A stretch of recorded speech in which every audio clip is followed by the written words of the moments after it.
Seri ketiga Pendekar Empat Alis. Duel Dua Jago Pedang. Karya Hulung. Bab 11. Penyelamatan di Istana. Catatan, mulai bab 11 ini, kami kesulitan mendapatkan saduran versi Mandarin. Maka kami lanjutkan menggunakan saduran Hokkien. Bulan 9 tanggal 15, tengah malam. Liok Xiaohong berjalan keluar dari balik pintu bercat hitam yang terkenal angker lantaran tulisan, hukuman mati bagi siapa yang berani masuk ke sini. Dengan menyusuri dinding istana, ia berjalan keluar Tai Ho Tian, ingin sekali ia pergi mencari sebuah tempat yang nyaman, damai dan tenang untuk beristirahat. Pada saat itulah tiba-tiba dia melihat sesosok bayangan hitam berdiri tidak bergerak, berdiri ditutupi bayangan istana yang gelap, dia terlihat lesu dan berwajah kusut. Tanpa melihat untuk kedua kalinya, segera ia tahu bahwa orang itu adalah Poki. Ia tahu bahwa ilmu ginkang Poki memang tidak terlalu bagus. Untuk dapat melompat naik ke atas wuungan istana tentu saja ia harus menguasai ginkang yang sempurna. Ia masih belum melupakan senyuman sinis orang ini waktu bertemu dengannya tadi, maka ia ingin menghampiri dan balas tersenyum dengan cara yang sama. Tapi ketika ia berjalan menghampiri, di wajahnya hanya terlihat senyuman yang simpatik dan menghibur. Tapi perasaan simpatik ada kalanya lebih melukai perasaan orang daripada sindiran. Poki memandang sekejap kepadanya, lalu membuang muka. Liok Xiaohong tiba-tiba berkata, dulu ada seekor burung gereja yang selalu menganggap dirinya hebat, karena dia bisa terbang tinggi ke angkasa. Suatu hari dia melihat seekor harimau. Ia pun mengejek harimau itu, dan menantangnya untuk terbang tinggi seperti dirinya. Kau tahu apa yang dilakukan harimau itu? Poki menggelengkan kepalanya. Mulanya ia bermaksud untuk tinggal pergi. Siapa yang mengira kalau Liok Xiaohong tiba-tiba malah mendongeng untuknya. Tanpa sadar dia pun akhirnya mendengarkan. Rasa ingin tahu memang selalu dimiliki setiap orang. Liok Xiaohong berkata, tentu saja harimau itu tidak bisa terbang. Dia hanya meniup keras-keras sekali, dan burung gereja itu pun ditelan mentah-mentah ke dalam perutnya. Ia tersenyum dan berkata, sejak itu, tiada lagi burung gereja yang berani mencari harimau tadi untuk ditantang terbang. Karena burung gereja akhirnya telah faham, bisa terbang tinggi di angkasa bukanlah berarti telah menjadi ksatria yang luar biasa. Poki pun tersenyum, wajah yang tersenyum itu penuh dengan rasa haru dan terima kasih. Hatinya pun merasakan kehangatan yang luar biasa, tiba-tiba ia menyadari bahwa Liok Xiaohong bukanlah seorang telur busuk seperti yang ia bayangkan semula. Liok Xiaohong menepuk bahunya dan berkata, kau pernah melihat harimau memanjat naik di atas seutas tali? Pucat. Sinar lampu tampak lebih terang, sinar pedang itu pun semakin terang. Poki menjawab, belum. 1,5. Liok Xiaohong berkata, aku juga belum, tapi aku ingin melihatnya. Poki berkata, kau pernah melihat harimau yang membawa tali di pinggangnya? Liok Xiaohong menjawab, belum. Poki pun berkata pula, maka kau akan melihatnya sekarang. Di tubuhnya memang terlilit seutas tali yang panjang. Semula dia sama sekali tidak berani memperlihatkannya, takut dipandang rendah oleh orang lain. Liok Xiaohong menerima ujung tali itu, ia mendongakkan kepalanya dan menghela nafas panjang. Burung gereja pun belum tentu sanggup terbang melintas di atas sana.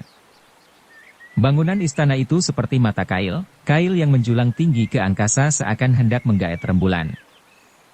Tempat yang demikian tinggi, tiada seorang pun di dunia ini yang mampu melompat naik ke atasnya.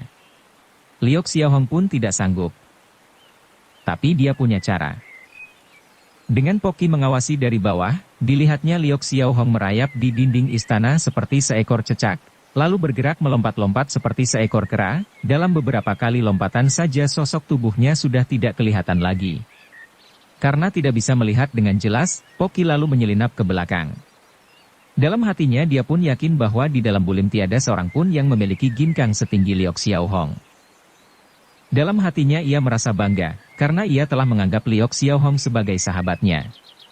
Dari atas wuungan sana telah terjulur seutas tali, dalam hatinya ia merasa hangat. Bisa bersahabat dengan Liok Xiaohong memang amat bagus.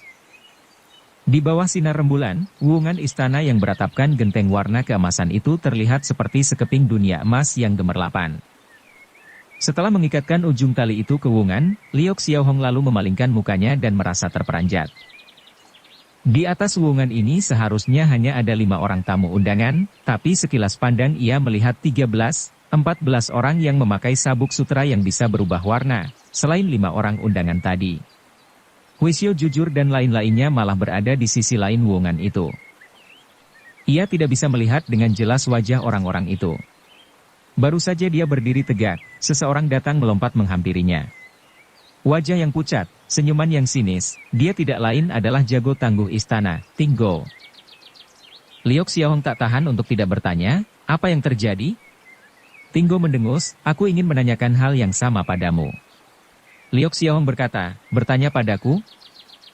Tinggo bertanya, berapa sabuk sutra yang kami berikan padamu? Liok Xiaohong menyahut, 6 helai. Tinggo berkata, tapi di sini sekarang ada 21 orang tamu, lalu sisanya mereka dapatkan dari mana? Liok Xiaohong menghela nafas, lalu menjawab sambil tersenyum pahit, aku juga ingin bertanya begitu padamu. Di atas wuungan itu lalu muncul 2 orang lagi.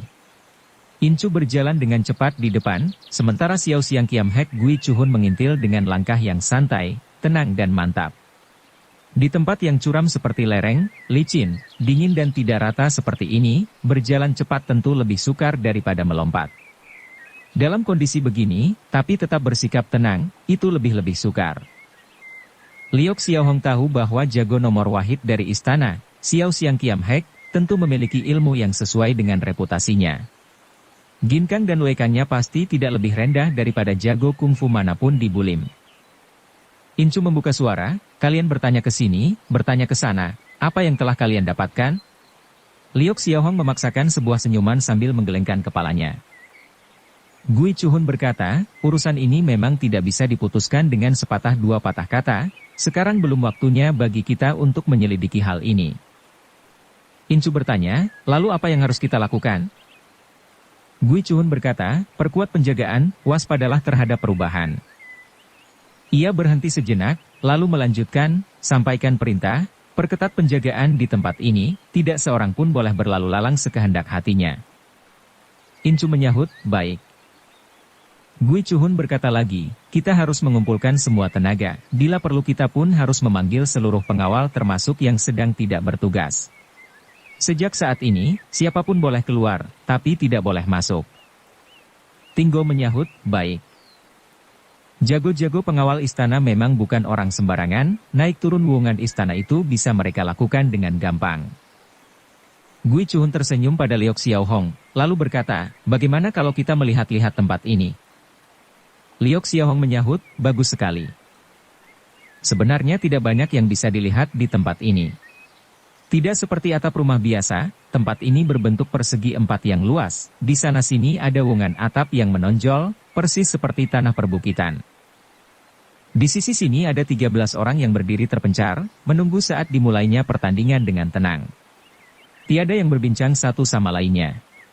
Di tubuh mereka tidak terlihat bentuk senjata yang menonjol, topi ditekan amat rendah, beberapa orang di antaranya mengenakan topeng kulit manusia yang amat halus, jelas mereka tidak ingin dikenal oleh orang lain. Gui Chuhun dan Liok Xiaohong berjalan melintasi mereka, tapi sepertinya tiada seorang pun yang memperdulikan keduanya. Dari mana asal orang-orang ini? Mengapa mereka bersikap begitu misterius? Gui Chuhun berjalan dengan amat lambat, lalu tiba-tiba ia berkata dengan suara yang sangat rendah, kau bisa mengetahui asal-usul mereka? Liok Xiaohong menyahut, oh. Gui Chuhun berkata, 2 hari terakhir ini, di kota raja telah berdatangan orang-orang dari kalangan Hektu.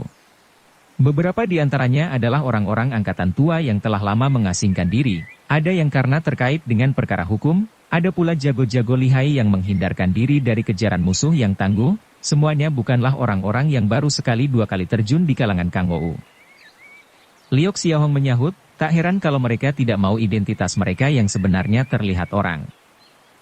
Gui Chuhun berkata, keberadaan orang-orang itu selama ini merupakan rahasia, tujuan kedatangan mereka tentu tidak berniat jahat, mungkin hanya karena ingin menyaksikan jurus-jurus yang indah luar biasa, ingin melihat ilmu kepandaian 2 jago pedang yang paling terkemuka di zaman ini.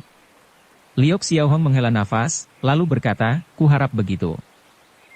Gui Chuhun berkata, yang masih membuatku tak habis pikir, kenapa di tubuh mereka pun terdapat sabuk sutra seperti itu? Liok Xiaohong bertanya, apakah di luar istana juga terdapat sutra semacam ini? Gui Chuhun menjawab, tidak ada.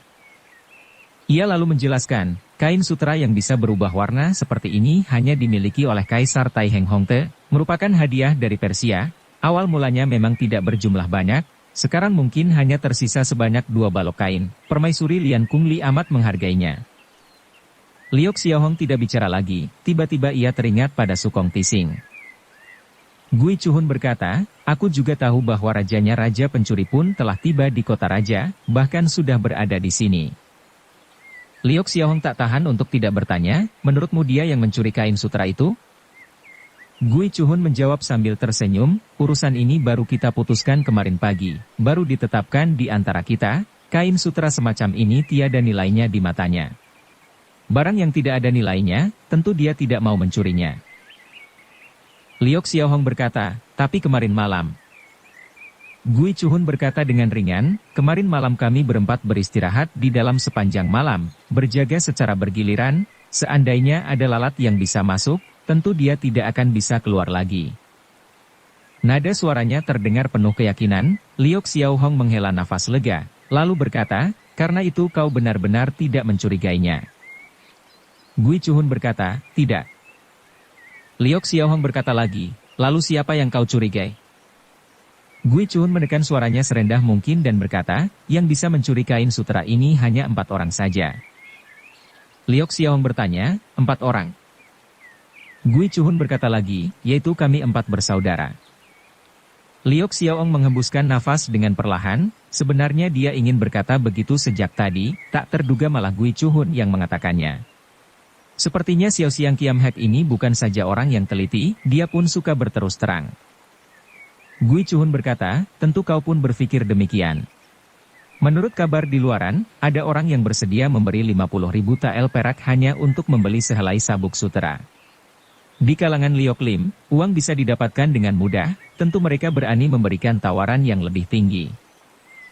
Liok Xiaohong menghela nafas, manusia mati karena harta, uang menggerakkan hati manusia. Demi harta, orang bersedia melakukan apa saja.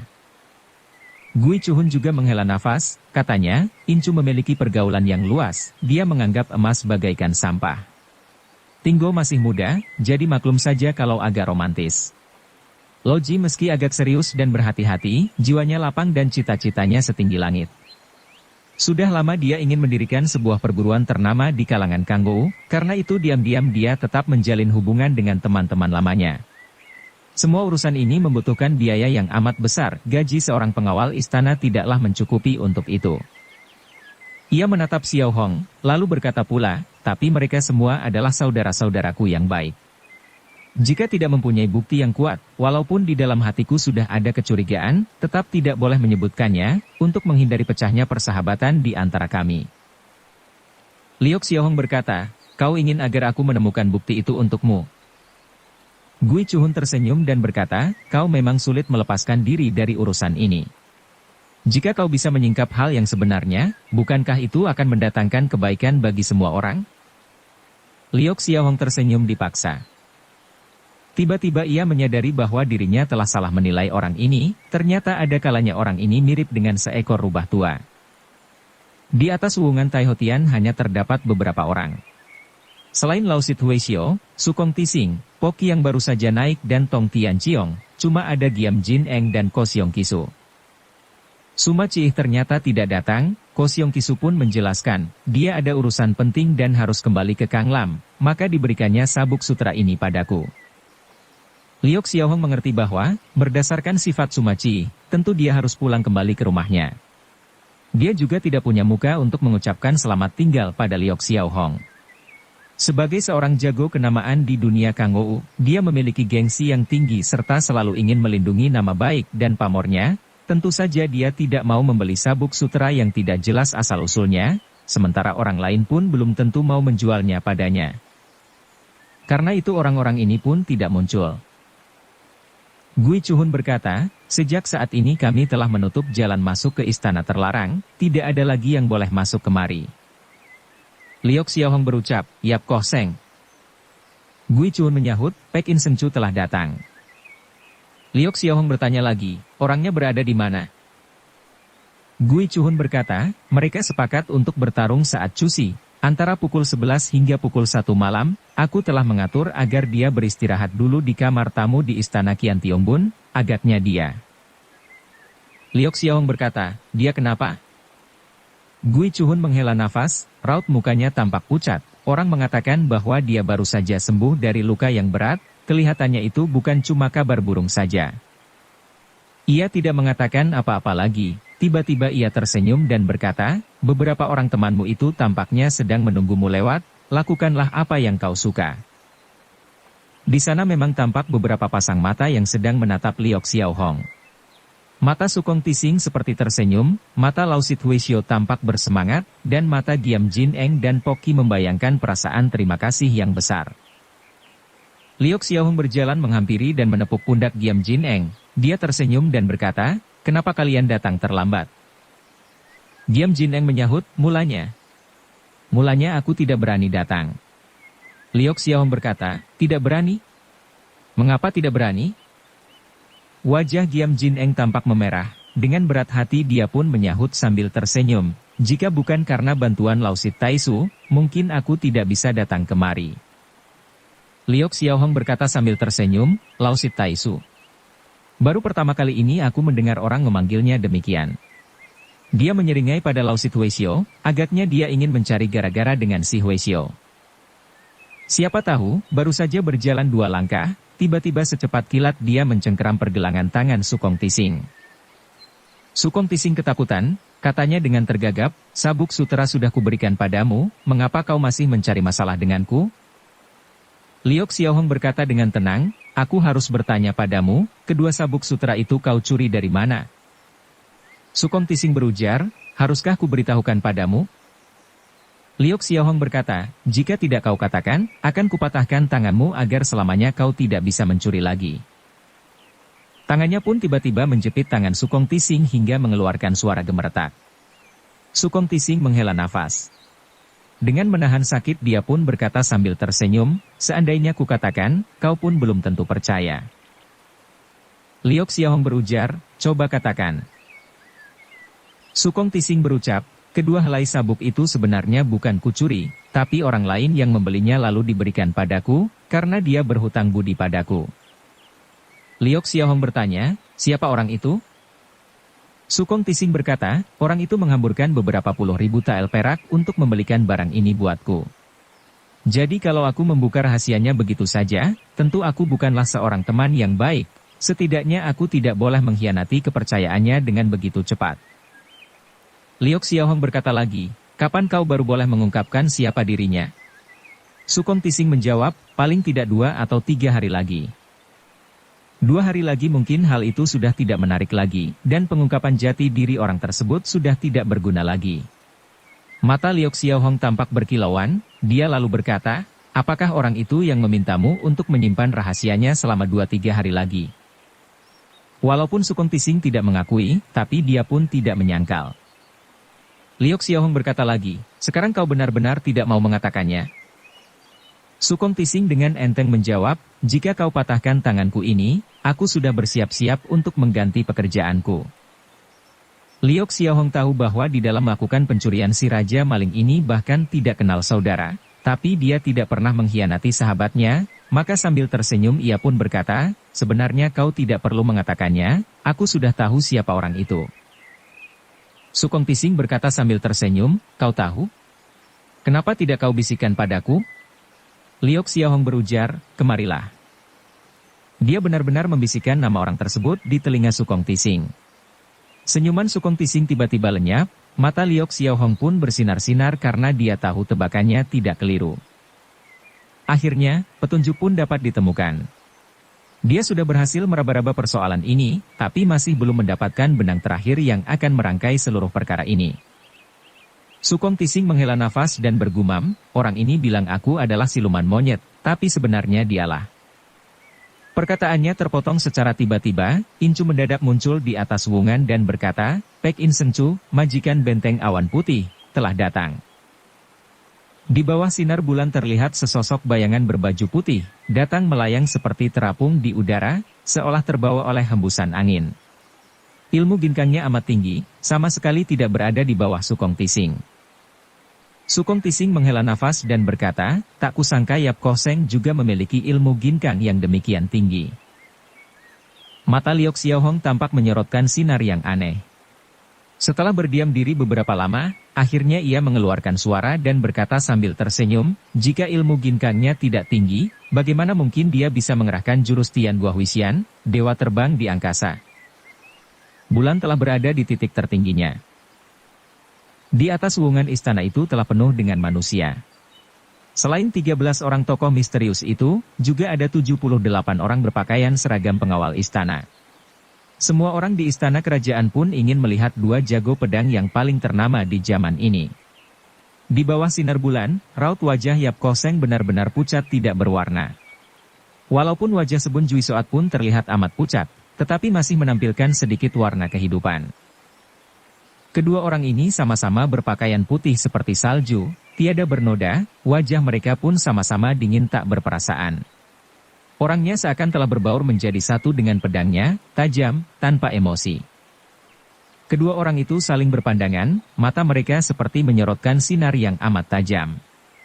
Setiap orang yang berada di pinggir merasa, walaupun pedang mereka belum dihunus dari sarungnya, namun hawa pedang seakan telah menggigitkan hati semua orang. Hawa pedang yang tajam dan keji ini sebenarnya berasal dari tubuh kedua orang itu. Yang menakutkan adalah manusianya, bukan pedang di tangannya. Yap Koseng tiba-tiba berkata, sekian lama tak berjumpa, bagaimana kabarmu selama ini? Sebun Juisoat menyahut, berkat karunia-Nya, selama ini aku hidup dengan nyaman dan tenteram. Yap Koseng berkata lagi, kenangan masa lampau tak usah disebut-sebut lagi. Dalam pertarungan kali ini, kau dan aku akan mengerahkan segala kekuatan kita, bukan? Sebun Juisoat menjawab, ya. Yap Koseng berkata, bagus sekali. Walaupun ucapannya bernada dingin, tapi baru mengucapkan sepatah dua patah kata saja, dia sudah seperti kehabisan tenaga. Sebun Juisoat seperti tidak menghiraukan hal itu. Dia mengangkat pedang di tangannya dan berkata, pedang ini adalah senjata yang amat tajam, panjangnya 3 kaki 7 inci, beratnya 7 kati lebih. Yap Koseng berujar, pedang yang bagus. Sebun Juisoat berkata, memang pedang yang bagus. Yap Koseng pun mengangkat pedang di tangannya dan berkata, pedang ini dibuat dari inti besi dingin yang diambil dari lautan, sangat tajam, diumpamakan dapat memotong benang ataupun rambut, panjangnya 3 kaki 3 inci, bobotnya 6 kati lebih. Sebun Juisoat berkata, pedang yang bagus. Yap Koseng menyahut, memang ini sebilah pedang yang bagus. Walaupun pedang kedua orang itu telah diangkat, tapi masih belum dikeluarkan dari sarungnya. Gerakan menghunus pedang termasuk jurus yang penting, kedua orang ini jelas akan turut mengadu jurus ini. Gui Chuhun tiba-tiba berkata, kalian berdua adalah jago-jago ternama yang memiliki reputasi besar dan menjadi tumpuan harapan orang banyak, tentunya pedang kalian tidak dilumuri racun, apalagi diselipi senjata rahasia beracun. Keempat penjuru terasa hening, hanya desah nafas yang terdengar, semua orang ingin mendengarkan lanjutan ucapannya itu. Gui Chuhun lalu berkata pula, pertempuran malam ini tentu akan tercantum di dalam sejarah dunia Kangou dan akan dibicarakan orang selama berabad-abad. Kalian berdua tentu tidak keberatan untuk saling bertukar pedang dan memeriksa pedang lawan masing-masing. Yap Koseng segera berkata, silakan kau memberi petunjuk. Sebun Juisoat tidak membuka mulut. Setelah berdiam beberapa lama, akhirnya dia pun mengangguk juga. Jika peristiwa ini terjadi sebulan yang lalu, dia tidak mungkin mau mengangguk. Dalam pertempuran yang menentukan antara hidup dan mati, bagaimana mungkin dia bersedia menyerahkan pedangnya ke tangan orang lain? Tetapi sekarang dia telah berubah, dengan lambat dia berkata, pedangku hanya bisa kuberikan pada seseorang. Gui Chuhun berkata, bukankah itu Liok Tai Hiap? Sebun Juisoat berkata, ya. Gui Chuhun berujar, bagaimana dengan Yap Sencu? Yap Koseng menyahut, urusan ini tidak perlu melibatkan lebih dari satu orang, Liok Tai Hiap juga merupakan orang yang kupercaya sedalam-dalamnya. Sukong Tising tiba-tiba menghela nafas dan bergumam, orang ini tega mencuri roti seorang Huesio, tidak disangka kalau ada juga orang yang percaya kepadanya. Aneh, sungguh aneh. Walaupun nada suaranya rendah, Tapi di saat seperti ini semua orang tentu bisa mendengarnya dengan jelas. Semua orang ingin tersenyum, tapi tiba-tiba Poki juga membuka suara dengan keras, sifat keadilan dan kemanusiaan Liok Tai Hiap memang tiada bandingnya. Jangankan pedang, seandainya diminta, kepalaku pun akan kuserahkan kepadanya. Giam Jineng juga segera berkata, walaupun Giam Jineng hanya seorang bubeng siokat, tapi aku pun amat mengagumi Liok Tai Hiap, sama seperti Pok Pangcu. Sebenarnya Giam Jineng tentu saja bukan seorang bubeng siokat, Poki malah memiliki reputasi yang cukup cemerlang. Setiap ucapannya tentu akan dihargai orang. Kedua orang ini bicara tentang Liok Xiao Hong dengan suara yang keras, sepertinya mereka khawatir kalau orang lain tidak memahami ucapan mereka. Sukong Tising tersenyum dipaksa dan berbisik pada Liok Xiao Hong, semua orang di sini datang untuk menonton Yap Koh Seng dan Sebun Jui Soat. Liok Xiao Hong berujar, aku tahu. Sukong Tising berkata lagi, tapi sekarang semua orang sedang memandang padamu. Liok Xiao Hong tersenyum dan melangkah keluar. Pertama dia berjalan menghampiri Sebun Jui Soat, menerima pedangnya, lalu berputar lagi. Ketika ia menerima pedang Pek In Seng Chu, ia lalu menggenggam kedua pedang itu dan bergumam, kedua pedang ini benar-benar pedang yang bagus. Gui Chuhun berkata, silakan Liok Tai Hiap mempertukarkan kedua pedang itu untuk dilihat oleh masing-masing pihak. Liok Xiao Hong berkata, kau ingin agar pedang Sebun Jui Soat diberikan pada Yap Koh Seng dan pedang Yap Koh Seng diserahkan pada Sebun Jui Soat? Gui Chuhun berkata, benar. Liok Xiao Hong berkata, itu tidak baik. Gui Chuhun berkata pula, mengapa tidak baik? Liok Xiao Hong tiba-tiba berujar, dua batang pedang yang begini bagus, setelah berada di tanganku, kenapa harus kuserahkan lagi? Gui Chuhun tertegun.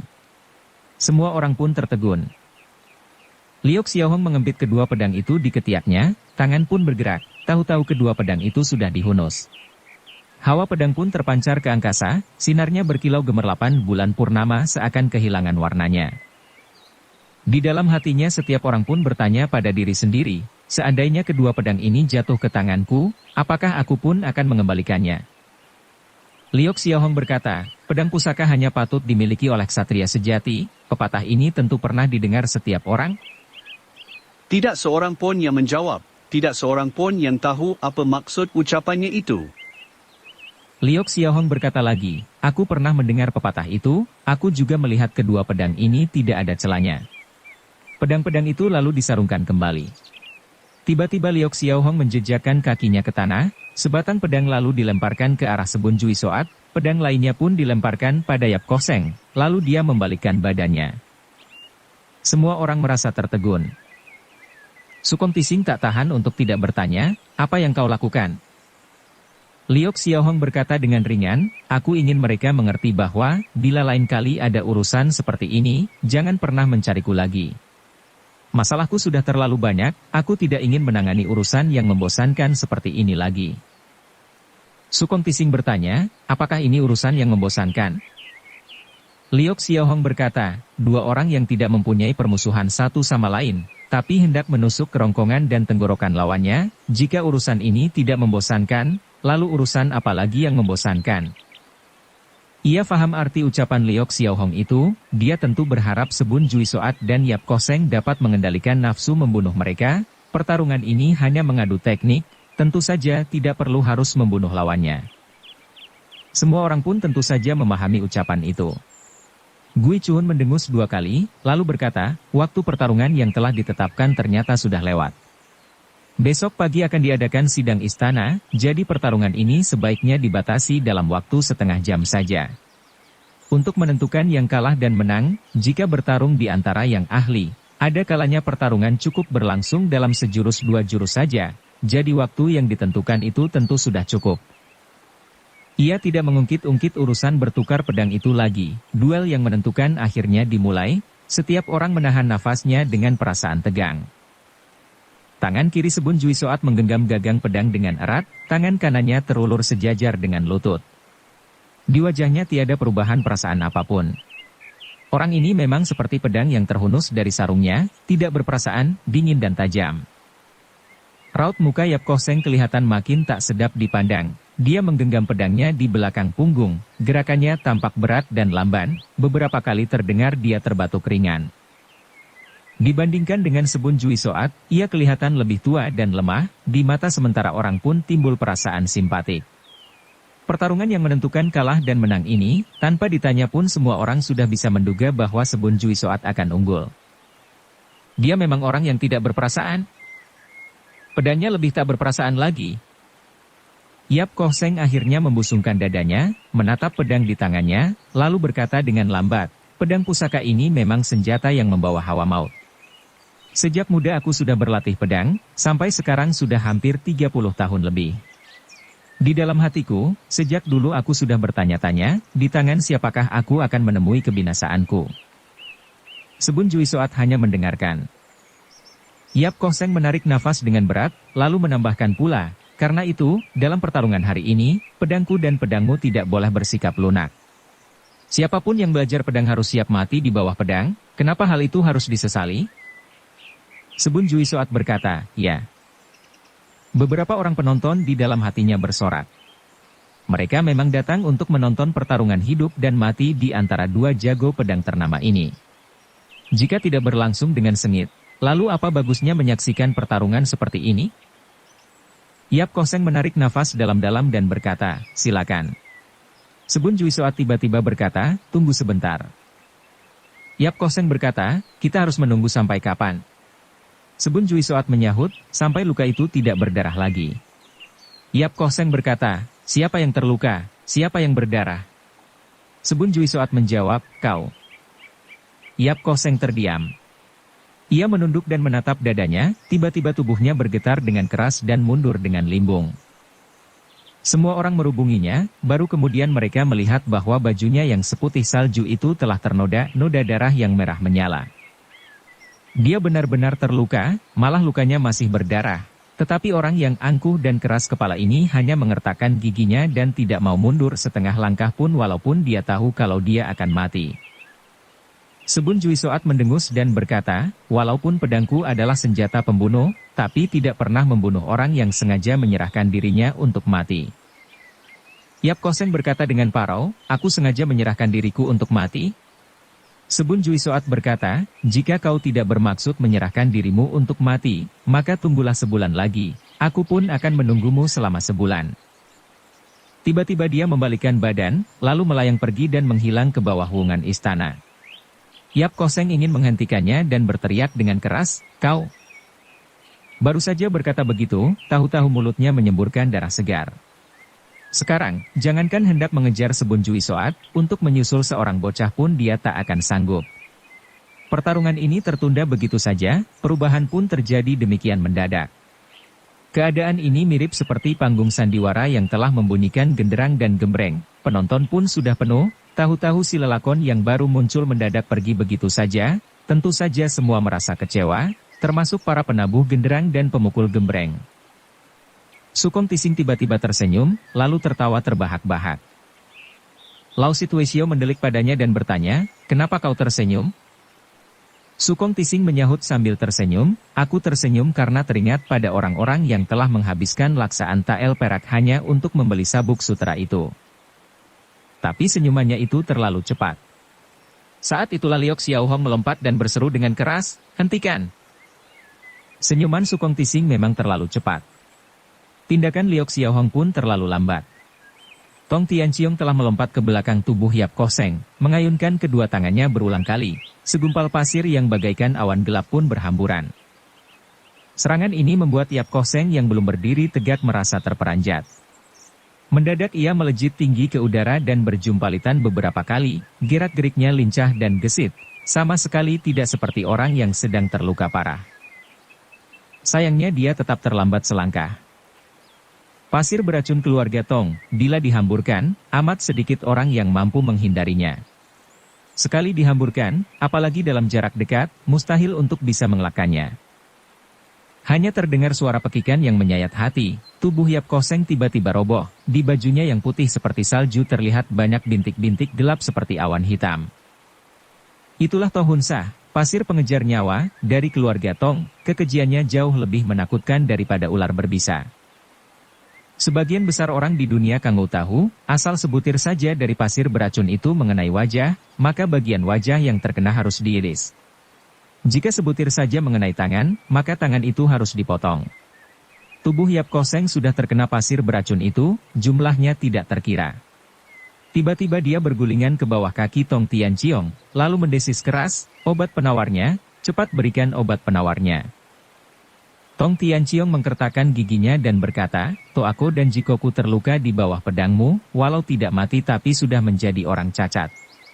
Permusuhan antara kau dan keluarga Tong lebih dalam daripada samudera, kau juga menginginkan obat penawarku?" Yap Koseng berkata, Itu adalah urusan Yap Koseng, sama sekali tidak ada hubungannya denganku." Tong Tianqiong mendengus dan berkata, "Bukankah kau Yap Koseng?" Yap Koseng berusaha keras menggelengkan kepalanya, tiba-tiba dia mengulurkan tangan, mengusap mukanya sendiri, tahu-tahu ia menarik sehelai kulit yang ternyata merupakan topeng kulit manusia yang amat bagus buatannya. Wajahnya tirus dan jelek, sepasang matanya terbenam dalam-dalam di kelopaknya, dia adalah orang misterius yang bekerja sebagai pelindung Toh Tong Han. Liok Xiaohong sudah 2 kali melihat orang ini. Yang pertama di rumah pemandian, dan yang kedua adalah di rumah makan. Liok Xiaohong tahu bahwa dia merupakan pengawal pribadi Toh Tong Han, tapi sama sekali tak terduga olehnya kalau orang ini sekarang menjadi samarannya Yap Koseng. Walaupun sinar bulan tampak jernih, tapi tentu saja tetap tidak begitu terang. Liok Xiaohong tahu bahwa Pek In Seng Chu menderita luka yang parah, karena hal itu terlihat jelas di wajahnya.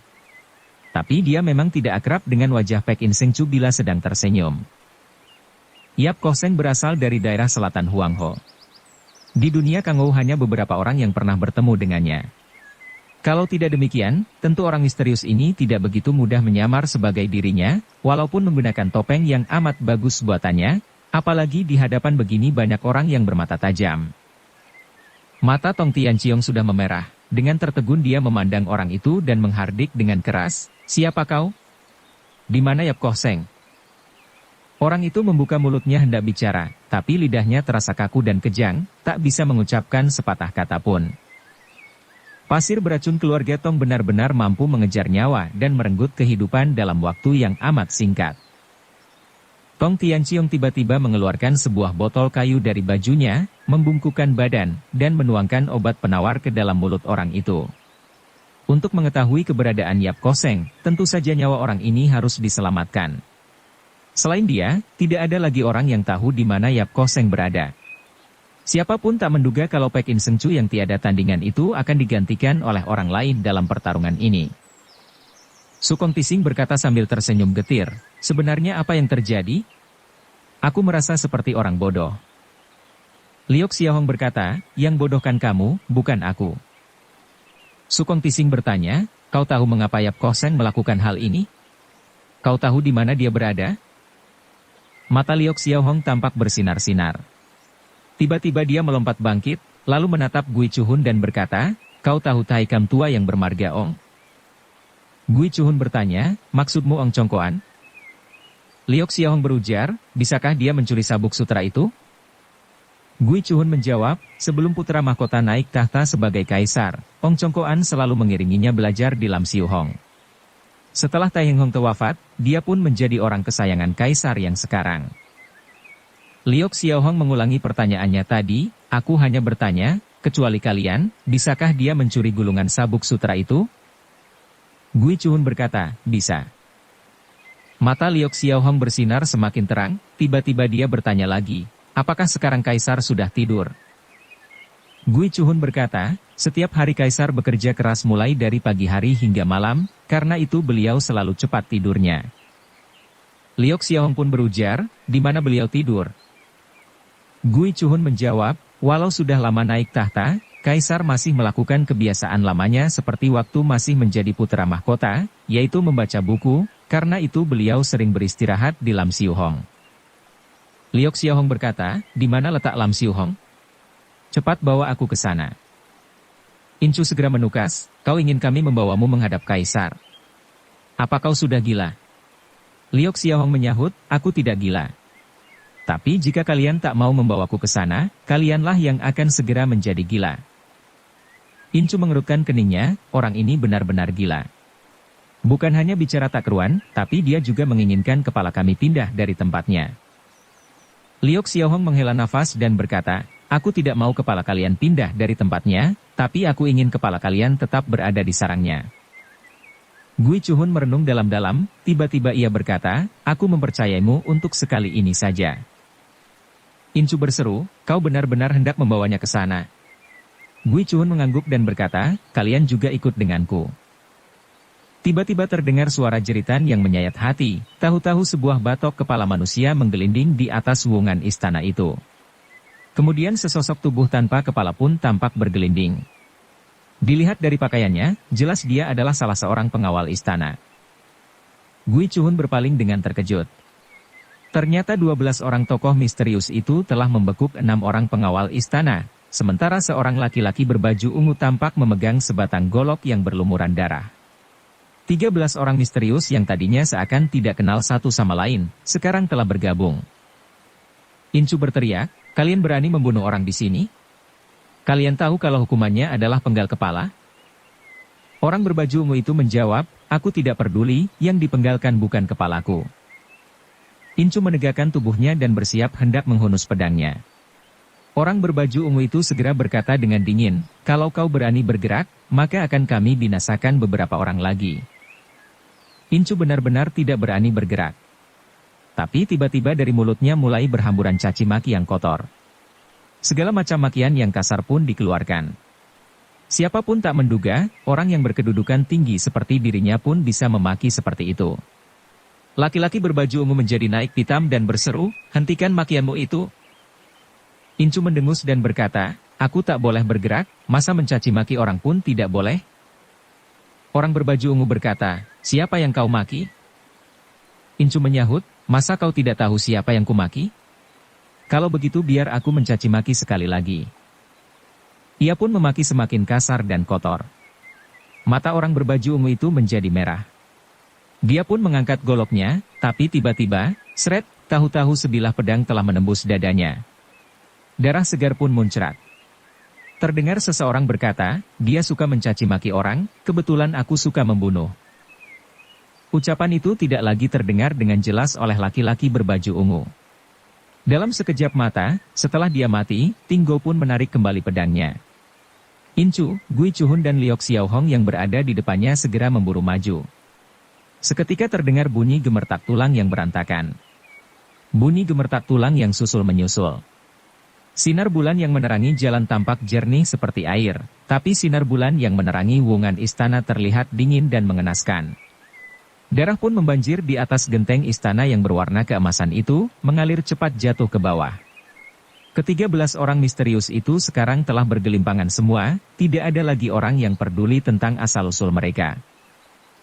Sekarang yang menjadi perhatian setiap orang adalah urusan yang lebih misterius dan lebih serius. Mengapa Liok Xiaohong mendesak Gui Chuhun untuk membawanya ke Lam Xiuhong? Lalu mengapa Gui Chuhun yang berpengalaman itu bersedia membawanya ke sana? Pertarungan antara Yap Koh Seng dan Sebun Jui Soat ini walaupun mengguncangkan seluruh dunia, tapi tetap saja hanya merupakan urusan dunia Kangou, lalu mengapa harus melibatkan Kaisar? Rahasia apa yang tersembunyi di balik semua ini? Sukong Tising memandang Sebun Jui Soat yang sedang menatap bintang di langit, lalu menoleh pada Lausit Huisio, tak tahan lagi ia pun bertanya, apakah kau tahu apa yang sebenarnya telah terjadi? Lausit Huisio menggelengkan kepalanya dan menjawab, seharusnya kau tidak menanyakan urusan ini pada Huisio. Sukong Tising bertanya lagi, lalu pada siapa aku harus bertanya? Lausit Huisio menjawab, Yap Koh Seng. Tanggal 15 bulan 9, larut malam. Bulan tampak bundar seperti cermin. Kaisar muda tiba-tiba terbangun dari mimpinya. Sinar bulan dari luar jendela menyorot masuk ke dalam kamar itu dan menembus kain kelambu yang berwarna hijau. Dalam sinar bulan, kelambu hijau itu tampak seperti kabut, di dalam kabut seolah terlihat sesosok bayangan manusia. Kaisar muda ini tidak pernah memerintahkan seorang pun datang ke sini untuk melayaninya malam ini. Jadi siapa yang tengah malam begini berani datang mendekati tempat tidur Kaisar? Kaisar pun melompat turun dari tempat tidur, sikapnya bukan saja tetap tenang, tapi juga bersemangat. Siapa? Hamba Ong An, datang membawakan teh untuk yang mulia. Sejak masih menjadi putra mahkota, Kaisar selalu menganggap Ong An sebagai orang yang paling dipercayainya. Karena itu, walaupun sebenarnya dia tidak pernah memesan teh, dia merasa tak tega untuk menegur orang tua yang setia ini. Maka dia hanya melambaikan tangannya dan berkata, "Kalau begitu, sekarang kau boleh mundur." Ong An menjawab, "Ya." Setiap kali Kaisar mengeluarkan perintah, tidak seorang pun yang berani menentang. Kalau Kaisar memerintahkan seseorang untuk pergi, walaupun kedua kaki orang itu sudah patah pun dia tetap harus pergi dengan merangkak. Tapi anehnya, Ong An ternyata tidak mengundurkan diri. Dia malah tak bergerak sama sekali, seakan-akan tidak pernah diperintahkan untuk pergi dari tempat itu. Kaisar mengerutkan alisnya dan berkata, "Kau tidak keluar." Ong An pun berkata, "Ada sesuatu yang harus hamba laporkan." Kaisar berkata pula, "Katakanlah." Ong An berujar, "Hamba ingin meminta Paduka menemui seseorang." Larut malam begini dia berani mengusik Kaisar dan memaksanya untuk menemui seseorang, seakan-akan dia telah melupakan kedudukannya sendiri. Dia lupa kalau tindakannya ini bisa dianggap sebagai pengkhianatan dan bisa diberi hukuman berat hingga ke anak cucunya. Sejak umur 7 tahun dia sudah dikebiri, usia 9 tahun mulai bekerja di istana, gerak-geriknya selalu sopan dan tahu aturan. Sekarang usianya hampir 60 tahun, kenapa tiba-tiba bersikap seperti ini? Walaupun wajah Kaisar mulai berubah, tapi ia berusaha menahan perasaannya. Setelah berdiam diri beberapa lama, akhirnya ia pun bertanya, "Di mana orangnya?" Di sini, Ong An pun melambaikan tangannya, dari luar kamar tiba-tiba terlihat masuk 2 buah lentera. Di bawah cahaya lentera itu muncullah seseorang. Seorang pemuda yang amat tampan dan tubuhnya mengenakan sebuah jubah berwarna kuning. Walaupun cahaya lentera lebih terang daripada sinar bulan, pemuda itu seolah-olah terlihat berdiri dalam kabut. Kaisar tidak bisa melihat dengan jelas, maka ia pun menyingkap kain kelambu dan berjalan keluar. Tiba-tiba raut mukanya berubah demikian menakutkan. Pemuda itu berdiri di hadapannya, sosoknya amat mirip dengan dirinya. Penampilannya serupa, tubuhnya pun mengenakan pakaian Patpolo Suikun. Patpolo Suikun adalah pakaian dinas Kaisar. Siapakah pemuda ini? Kenapa dia memiliki raut muka dan bentuk tubuh yang mirip dengan dirinya? Bagaimana mungkin hal ini terjadi? Ong An memandang kedua orang itu, di wajahnya pun muncul sebuah senyuman licik. Kaisar menggeleng-gelengkan kepalanya. Walaupun tangannya sudah terasa dingin seperti es, dia tetap berusaha mengendalikan dirinya. Samar-samar ia merasa, di dalam senyuman Ong An itu tersimpan sebuah rahasia yang menakutkan. Ong An menepuk pundak pemuda itu dan berkata, "Ini adalah kerabat dekat Tai Heng Hong sendiri, putra Lamongya, raja muda di selatan, jadi dia juga merupakan adik sepupu Paduka sendiri." Kaisar menatap pemuda itu, dengan wajah yang tenang dia pun berkata, "Kau sudah lama datang ke kota raja?" Xiaongya itu menundukkan kepalanya dan menjawab, "Belum lama." Kaisar berkata pula, "Seorang bangsawan meninggalkan tempat tugasnya tanpa mendapat izin, kau tahu apa hukumannya?" Xiaongya menundukkan kepalanya semakin rendah. Kaisar berkata lagi, "Keluarga istana melanggar aturan, kejahatannya sama dengan orang biasa. Walaupun aku hendak mengampunimu, tapi..." Xiaongya tiba-tiba mengangkat kepalanya dan berkata, "Tapi agaknya tetap sukar terhindar dari hukuman penggal." Kaisar pun berucap, "Bagus." Xiaongya berkata lagi, "Kau tahu hukum, tapi mengapa tetap melanggar hukum?" Kaisar menjadi marah, "Kau..." Xiaongya tiba-tiba memotong ucapannya itu dan berkata, "Sudah tahu tapi tetap melanggar hukum, maka kejahatannya pun semakin besar. Walaupun bermaksud untuk menyelamatkan nyawamu, tapi aturan nenek moyang kita tetap." Kaisar berkata dengan marah, "Memangnya kau siapa? Berani-beraninya bersikap lancang begini?" Xiaongya berujar, "Aku mendapat mandat dari langit, diberi amanat oleh Tai Heng Hongte, bertugas sebagai putra langit untuk memakmurkan rakyat." Kedua telapak tangan Kaisar sudah terkepal erat-erat, seluruh tubuhnya telah dingin seperti es. Sekarang akhirnya dia paham betapa mengerikannya persekongkolan ini, tapi dia tetap tak berani untuk percaya. Xiaongya berkata, "Ong Congkoan." Ong An segera membungkukkan badannya dan berkata, "Hamba, yang mulia." Xiaongya berkata pula, setelah menghukum dirinya, segera kirimkan mayatnya secepat mungkin ke Lam Ong Hu, istana Raja Muda di selatan. Ong An menyahut, ya. Xiao Ongya melirik penuh arti pada Kaisar. Lalu ia tiba-tiba menghela nafas dan bergumam, aku benar-benar tidak mengerti, sudah memiliki kedudukan yang tinggi di selatan, lalu mengapa harus pergi ke kota raja? Apa maunya? Kaisar mendengus.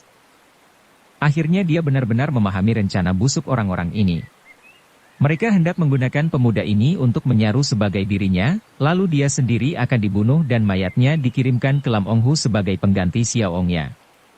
Setelah itu, seandainya ada orang yang melihat kejanggalan ini, tentu tidak ada lagi yang bisa membuktikan.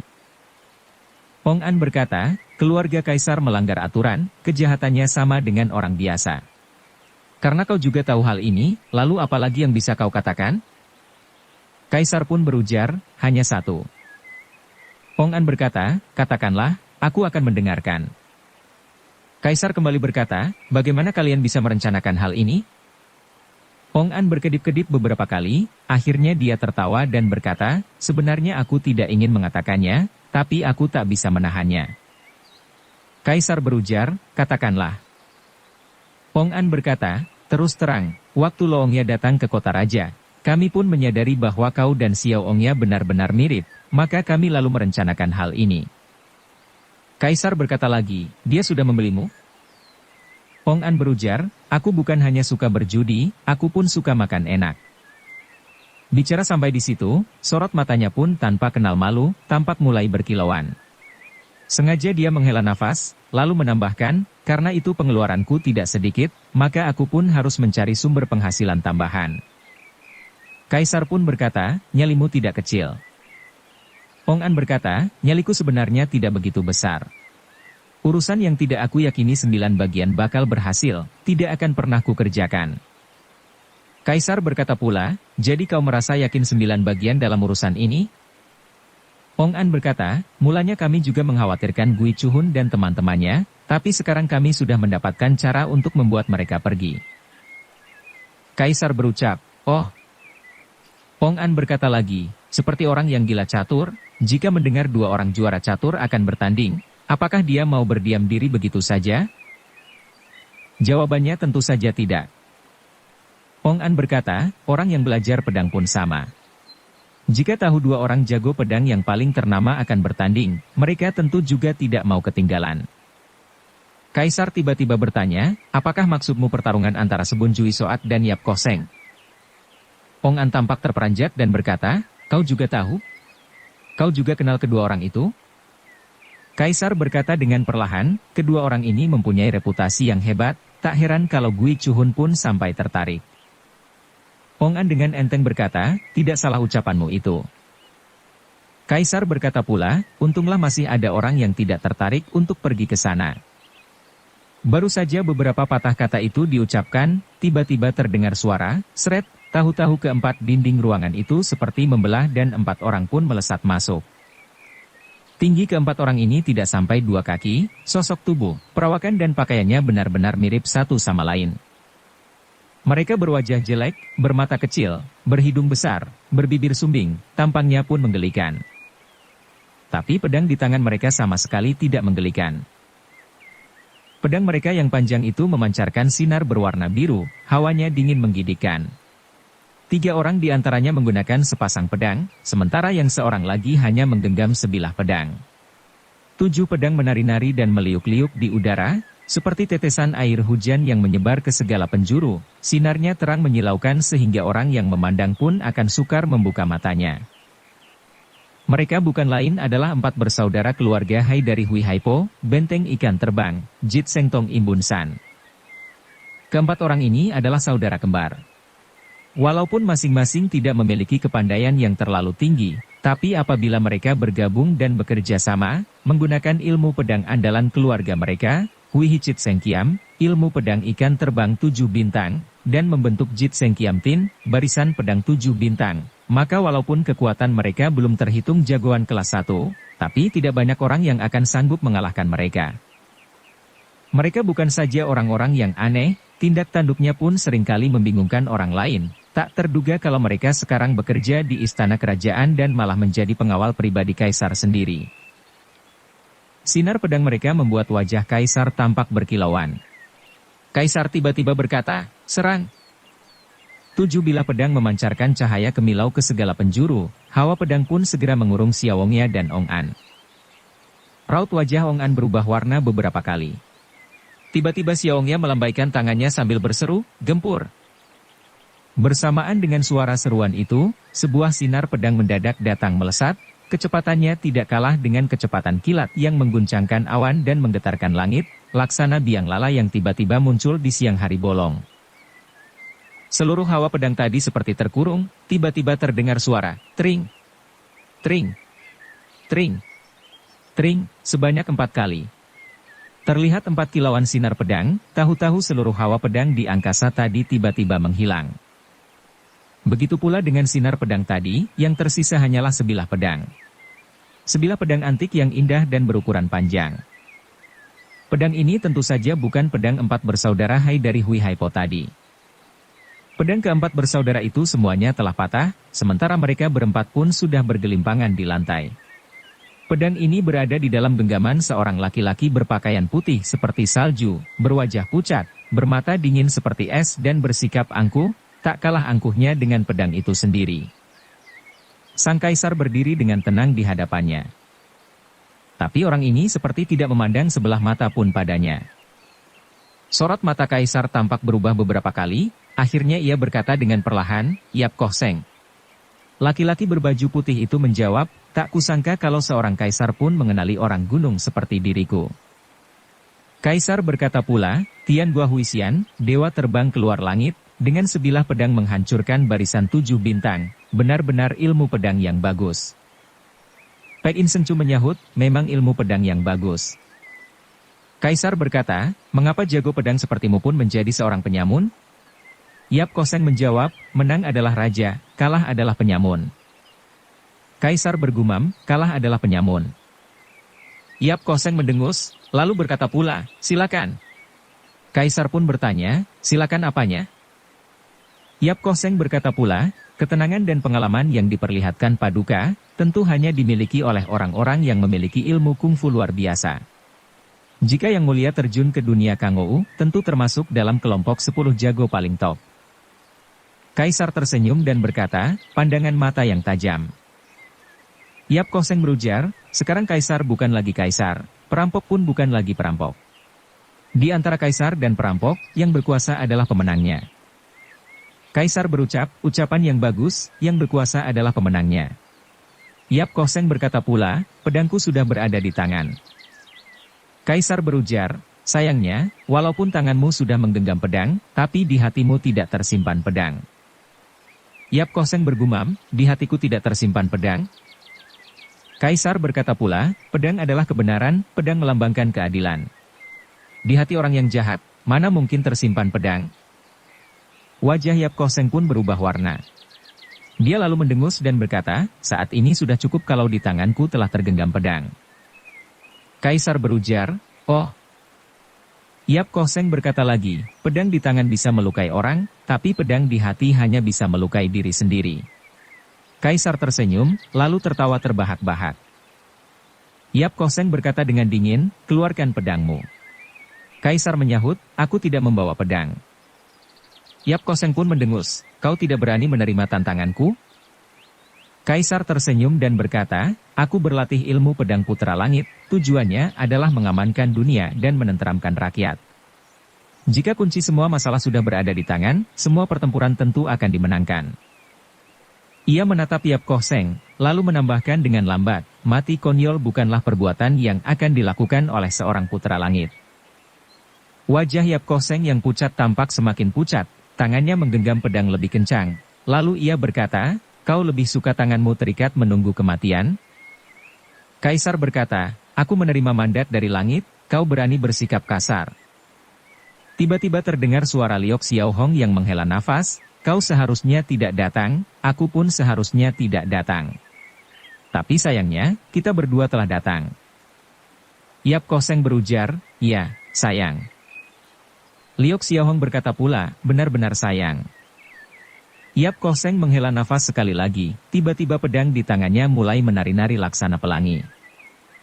It Kiam Tang Lai, Tian Bua Huisian, pedang sakti dari timur, dewa terbang di angkasa. Sinar pedang seperti pelangi itu pun melesat ke arah Liok Xiaohong. Liok Xiaohong mengelak ke samping. Cahaya pedang pun meluncur keluar jendela, orang dan pedangnya berbaur menjadi satu dalam kecepatan yang menakjubkan. Bukan hanya terasa menarik, tapi juga membangkitkan kegembiraan di hati. Kuda cepat, kapal cepat, kereta cepat dan ginkang yang cepat. Semua itu akan menimbulkan kegairahan di hati manusia. Tapi jika kau menjadi seorang buronan, kau tidak akan memahami kegembiraan dan perasaan bergairah itu.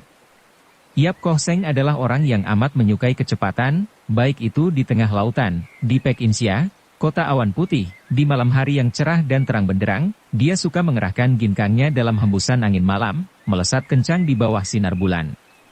Pada saat seperti itu, ia selalu merasa suasana hatinya nyaman dan tenteram. Kali ini, bersama hembusan angin malam, dia telah mengerahkan kecepatan tertingginya, tapi suasana hatinya malah terasa amat kacau. Dia sudah menjadi seorang buronan, banyak urusan yang harus dia pikirkan dalam rencana ini, sebenarnya di mana letak kesalahan dan lubang kelemahannya. Bagaimana Liok Xiaohong bisa menyingkap rahasia ini? Bagaimana bisa? Tidak seorang pun yang bisa memberikan jawaban padanya, tidak seorang pun yang tahu angin yang meniup wajahnya ini berasal dari mana. Sinar bulan dingin menggigitkan hati. Di depan sana, seolah-olah berada dalam kabut di bawah bayang-bayang dinding istana, berdiri tegak seseorang tanpa bergerak, bajunya putih seperti salju. Yap Koh Seng tidak melihat orang ini dengan jelas. Dia seakan tampak lebih putih dari kabut, lebih putih daripada sinar rembulan. Tapi ia tahu siapa orang ini. Karena tiba-tiba ia merasakan semacam hawa pedang tak berwujud yang amat kuat seakan sedang menindih dirinya. Biji matanya tiba-tiba berkontraksi, ototnya tiba-tiba menegang. Selain Sebun Jui Soat, siapa lagi orang yang mampu memberikan tekanan semacam ini pada dirinya? Ketika ia melihat wajah Sebun Jui Soat dengan jelas, langkahnya pun tiba-tiba berhenti.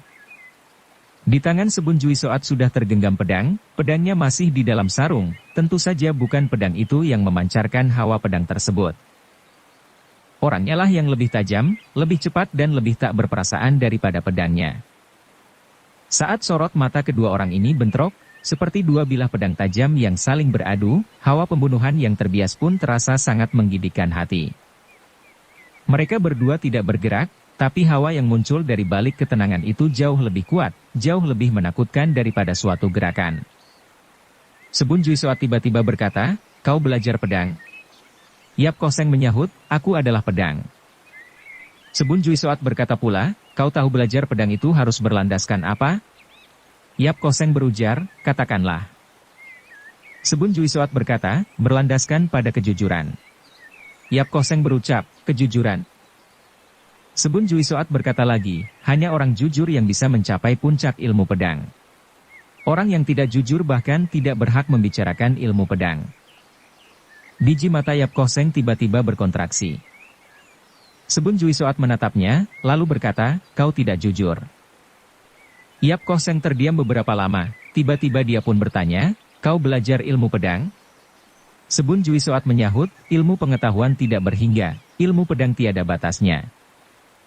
Yap Koh Seng berkata, "Kau pernah belajar ilmu pedang, tentu kau tahu bahwa orang yang belajar pedang kejujurannya cukup berada di pedangnya, dan tidak perlu ada pada orangnya." Sebun Jui Soat tidak berkata apa-apa lagi, percakapan itu pun berhenti. Ujung jalan adalah kaki langit, ujung percakapan adalah pedang. Pedang di tangan sudah terhunus. Saat itulah sinar pedang tampak gemerlapan, tapi bukan pedang mereka. Yap Koh Seng berpaling, ternyata keempat penjuru sudah terkepung rapat. Dinding manusia ada di mana-mana, ribuan pedang tampak memantulkan sinar kemilau yang dingin, pada saat yang bersamaan juga terlihat seperti jaring pedang. Bukan hanya jaring pedang, tapi juga hutan golok dan gunung tombak. Di bawah sinar bulan yang terang dan dingin menggigitkan hati, keangkeran istana terlarang benar-benar tak bisa dibayangkan siapapun. Gui Chuhun selalu bersikap tenang, tapi sekarang di ujung hidungnya sudah timbul butiran-butiran keringat yang besar. Tangannya menggenggam pedang panjang, di belakangnya berbaris pengawal bersenjata, sepasang matanya tak pernah lepas dari Yap Koh Seng. Terdengar dia berkata, "Pek In Seng Chu." Yap Koh Seng mengangguk. Gui Chuhun berkata pula, It Kiam Tang Lai, Tian Bua Huisian. Orang yang dianggap bagaikan dewa, mengapa turun ke tempat ramai dan melakukan perbuatan yang konyol? Yap Koh Seng berujar, kau tidak mengerti? Gui Chuhun menyahut, aku memang tidak mengerti. Yap Koh Seng berkata, urusan semacam ini tak akan pernah bisa kau mengerti. Gui Chuhun berucap, aku memang tidak mengerti, tapi... Taibo Sin Eng, elang sakti dari gurun pasir, Tu Hong, yang berada di belakang Gui Chuhun, tiba-tiba memotong, tetapi kami mengerti bahwa kejahatan yang kau lakukan ini hanya pantas diganjar dengan hukuman berat. Walaupun pada mulanya dia terkenal dengan Eng Jiao Kang, ilmu cakar Raja Wali, tapi setelah berusia setengah baya dia tiba-tiba mulai berlatih ilmu pedang. Pedangnya panjang dan sempit, persis seperti pedang yang biasa digunakan murid-murid Hai Lampai, tapi yang dipelajarinya adalah Kunlun Kiam Hoat yang beraliran lurus. Yap Koh Seng melirik pedangnya itu, lalu mendengus dan berkata, kau tahu aturan apa yang telah kau langgar? Tu Hong tidak memahami ucapannya itu. Yap Koh Seng berkata pula, tidak sanggup belajar golok, berlatih pedang pun tidak berhasil, tetapi berani bersikap lancang padaku, kau sudah melakukan pelanggaran besar. Wajah Tu Hong pun berubah semakin kelam, pedang di tangannya bergerak tiada hentinya, siap untuk melakukan serangan kapan saja. Perubahan di wajahnya tentu saja bisa dilihat orang lain. Tapi, walaupun Yap Koh Seng merupakan seorang jagoan tanpa tandingan, dia tak gentar untuk menghadapinya. Tapi sebelum Tu Hong maju, mendadak ada orang yang mencegahnya. Sebun Jui Soat tiba-tiba berkata, tunggu sebentar. Tu Hong bertanya, tunggu apa lagi? Sebun Jui Soat berkata, dengarkan dulu perkataanku. Saat ini, bila Sebun Jui Soat hendak bicara, tentu saja semua orang harus mendengarkan. Gui Chuhun memberi tanda dengan anggukan, Tu Hong pun terdiam. Sebun Jui Soat berkata, jika aku bergabung dengan Yap Koh Seng, siapakah di dunia ini yang sanggup mengatasinya? Tidak ada. Jawaban ini tentu saja diketahui semua orang. Gui Chuhun menarik nafas dengan berat, butiran-butiran keringat di ujung hidungnya pun semakin deras mengucur. Sebun Jui Soat menatapnya dan berkata, kau faham maksud ucapanku? Gui Chuhun menggelengkan kepalanya. Walaupun sebenarnya dia mengerti maksud ucapan Sebun Jui Soat, tapi dia lebih suka pura-pura tidak mengerti, karena dia membutuhkan waktu untuk memikirkan situasi ini.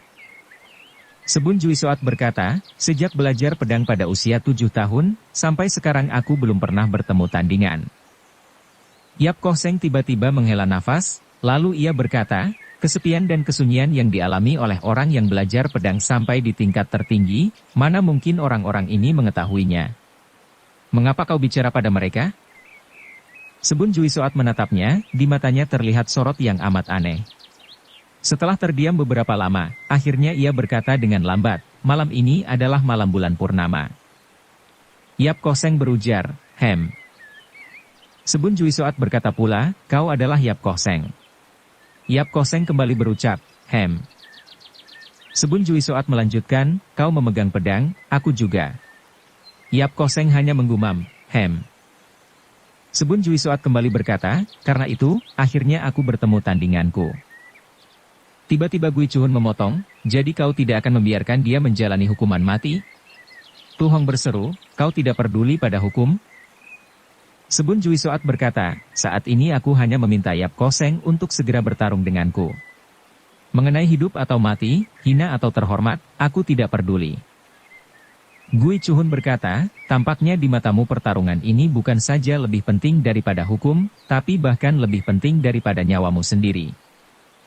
Sorot mata Sebun Jui Soat menatap ke kejauhan, lalu dia berkata dengan lambat, hidup merasakan senang, mati merasakan takut, bisa mendapatkan tandingan seperti Pek In Seng Chu, mati pun tidak akan menyesal. Bagi dirinya, lawan yang setanding jauh lebih sulit ditemukan daripada sahabat setia. Melihat wajahnya yang penuh dengan perasaan sepi itu, sorot mata Gui Chuhun juga tampak berubah amat aneh. Tak tahan lagi ia pun menghela nafas dan berkata, hidup dan mati bukan masalah penting, aku memahami maksud ucapanmu, tapi... Sebun Jui Soat berkata pula, apakah kau ingin agar aku membantunya lolos dulu, baru kemudian kami bertarung di tempat lain? Kedua tangan Gui Chuhun terkepal erat-erat, di ujung hidungnya mengucur keringat dingin. Sebun Juisoat melanjutkan, pertarungan ini tetap harus terjadi, kau sebaiknya segera mengambil keputusan. Gui Chuhun tak mampu mengambil keputusan. Ia adalah orang yang berpengalaman dan selalu berhati-hati, tapi saat ini ia benar-benar tak berani mengambil resiko. Tiba-tiba terlihat seseorang melangkah keluar dari balik barisan golok dan pedang. Melihat orang ini, semua orang pun menghela nafas lega. Jika di dunia ini ada orang yang sanggup mengambil keputusan dalam urusan ini, orang itu tentu saja Liok Xiaohong.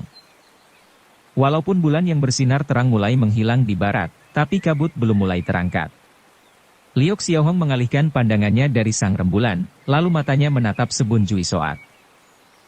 Tapi Sebun Juisoat tidak memandangnya. Liok Xiaohong tiba-tiba berkata, pertarungan ini benar-benar harus terjadi? Sebun Juisoat berkata, ehem. Liok Xiaohong berkata lagi, kemudian apa? Sebun Juisoat menyahut, tidak ada lagi.